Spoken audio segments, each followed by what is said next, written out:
Right, I think I've got you. It's just a bit balanced. Oh my god. I'm not actually going to talk about everything that I want to talk about. But I have to talk about something. Hello. He, I think, knows. He's been like this. He's just been out with me, like, a couple of times. He walked up with me again. He went and scooted off for a couple of minutes. And I just went, when I walked back in, and he followed me like a little dog.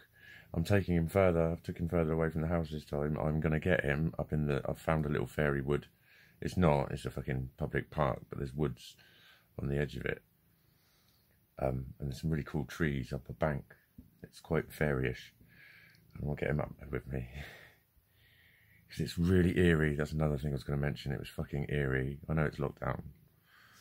But, like, the only time it was eerie from, like, the first lockdown was the first day or two. It was eerie the first day. I walked straight into two coppers. First morning. I'm like, alright, where are you off to? The shop. Alright. Fucking hell. But I just thought, it's like, fucking hell, it's Saturday night. And it was like 9:30. But no one's doing anything. And it's like pretty much terraces and sort of semi-detached. I think some of them might be flats, I don't know. But there's quite a lot of people on this road. And there's another road just there. So there's houses that side and that side, all the way along. And it was just fucking dead quiet. It was so quiet you could hear a mouse drop.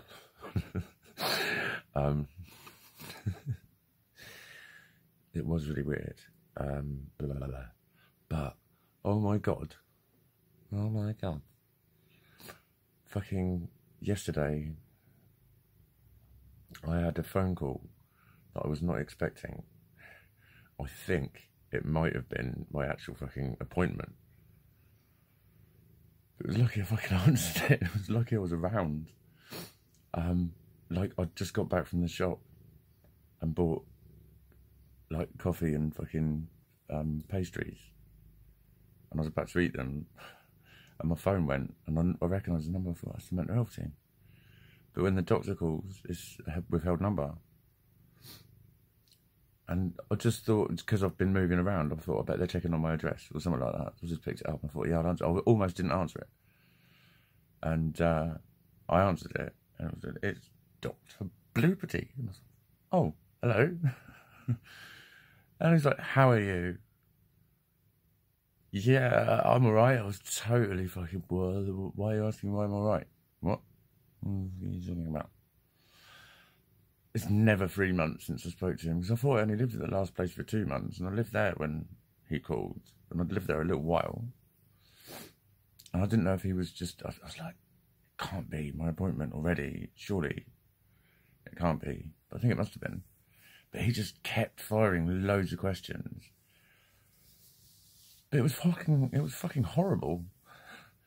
fucking horrible. It was weird. It was fucking weird. Like, he asked about the meds and how am I getting on with them, and all right, actually, when I remember to take him. But in the last literally in the last 5 or 6 days, definitely, I've been doing all my targets. The room's a little bit tatty at the moment, but it's every day. It's spick and span. Do you know what I mean? I'll come and I'm in there for a couple of hours, and I fucking stay at this place already. Literally. I am the man and the woman. I love it all clean and spick and span and everything in its place. And then I come in, and then I'm angry with myself. It's like, but I'm having, both of them are me.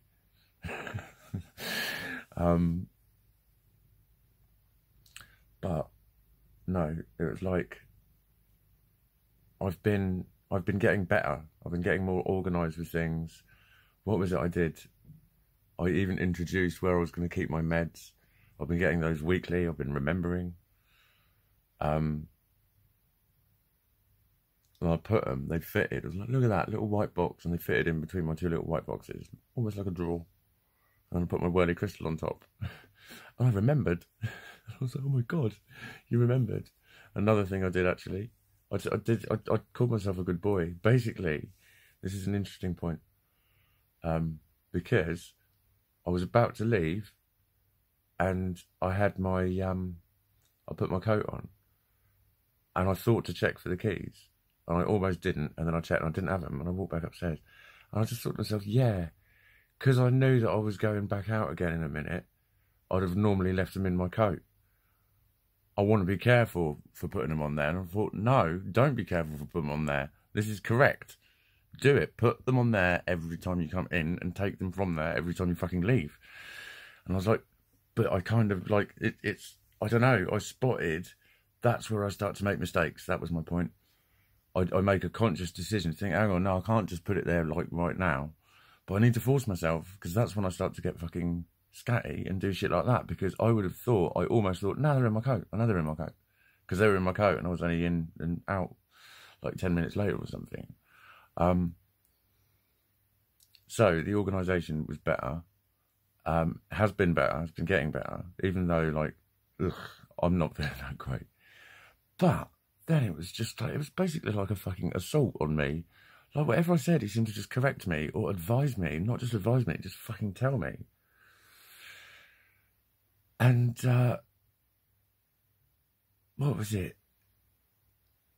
Like he asked about staying on here. And I talked about it, and he just sort of assumed it was going to be all right. I was like, yeah, but I haven't had the conversation with him yet. And da-da-da-da-da. And he just kept going on and on and on about it. So you probably are going to be there. I was like, well, yeah, I should think so. But, you know, let me talk to him first. And he's not been around. He's been doing whatever. He's been in his room and stuff. And he's not here tonight. He's like, just went out just now and he's still, the car's not there. But,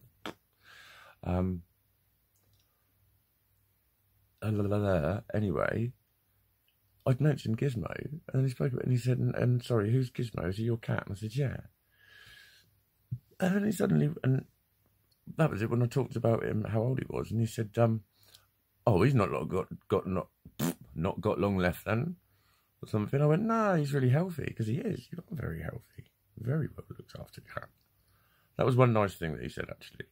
It's a good testament to you that he's lived that long and he's that healthy, and it kind of is. I'm very proud of Gizmo. There's a couple of little few signs of ageing. He's stumbling a little bit. He's a little bit weak at the joints. There's fucking bundles of life left in this cat. I know there is. But he was like, are you emotionally prepared for that then? How do you think you're going to cope without him? And this is like sort of 5 minutes into the call. I was like, well, yeah, I know he's old, but like, I was thinking, don't fucking wish his life away. And just, I know it's going to be fucking traumatic. I'd rather not fucking think about it because I just want to enjoy Gizmo. Every second that he's around. Why fucking think about it if you know it's going to happen? But it really fucking unsettled me, the way he said it. I don't know why. Then he was on about fucking Corona and then he started talking about all the protesters and of course they think this and they think that. And he started basically moaning on about it. And I had to say, I don't watch the news because of all this. And he went, oh, I know, it's depressing, isn't it? I said, no, it's manipulation. And it's fucking brainwashing, that's why. But so I just thought there's no point talking to you because you're just fucking in your thinking. And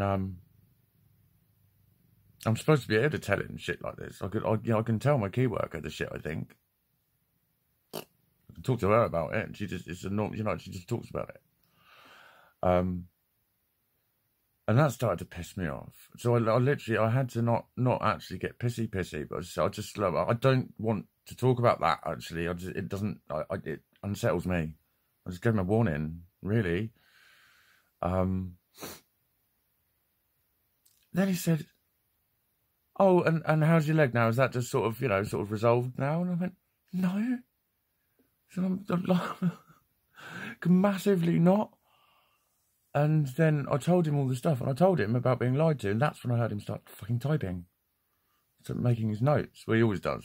When I've talked to him, he's like, while he's chatting, he's always just rattling away. But sometimes his letters are very detailed, to be fair to him. But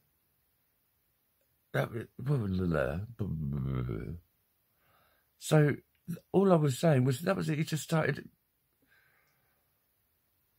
throughout the conversation. Everything I said, like when I talked about the meds, and he asked about like my weight, and I said, "Well, I'm putting weight on. I have put weight on." I said, "I have to like I've started to have breakfast. That's quite important. Like I try and eat something before I take them, or eat straight away, like within 20 minutes or something, before they start working. Because that, like, sometimes I can miss breakfast and then lunch, and then I start getting hungry about 2, and I don't know what I want to eat, and it's, yeah." But then he was all like really patronising about, well, you know, but you're managing it, and it's like I was thinking I wasn't complaining. You know what I mean? He had a bit of a tone. He seemed to have a bit more of a tone than I've probably made it sound. I just thought, I'm not moaning. And I just kept finding that happened in the conversation, that he sort of correct me on something. I was like, I wasn't saying that, or I wasn't complaining, you know what I mean? Until the bit where I talked about being lied to by a fucking surgeon. And then what he said was, well, you know, well, what would you realistically sort of do about that, though? And I said, well, I might go to pals. I haven't made my mind up yet. And it's like, well, yeah, but then you've got to think about, you know, are there any other possible explanations for it? And would that person actually say, oh, yeah, sorry, I was wrong, it was me? And I said, well, I don't know. I said, but my question would be, why did he lie to me? The information was there that the bone was rotated. I asked him specifically in a video that I've sent on a fucking email, has my tibia rotated? And he made a point of saying there's been no torsion applied to your tibia. And they're both identical. And there was a picture with the fucking angles on it. Why? Why did he lie to that extent? That's what I want to fucking know. And why did he lie when he told me that my tibia, he tilted my tibia to get my heel back in line? Because he didn't say that when he came out of the fucking x-ray room. He was puzzled. 2 times. Would you be happy? And he started to go, oh, well, Well, so that's, you know. And then I told him about the MRI scan and all that. And then he was like interrupting with that. And he was like, yeah, wait until you get the scan before you do anything. And I was like, I'm trying to tell you that's what I'm already doing. And now he's fucking totally pissed me off. Don't fucking tell me what I'm already fucking... Do you know what I'm saying? You know what I'm saying? You asked me what I'm doing in a very challenging way, and I've already fucking told you. And now you're telling me to do what I've already fucking told you. What the fuck is this? Seriously, what the fuck is this? I was really fucking annoyed. And then I mentioned about my key worker, because I suddenly thought she'd said, like, I would have her for about between 1 and 2 years, depending on how I got on.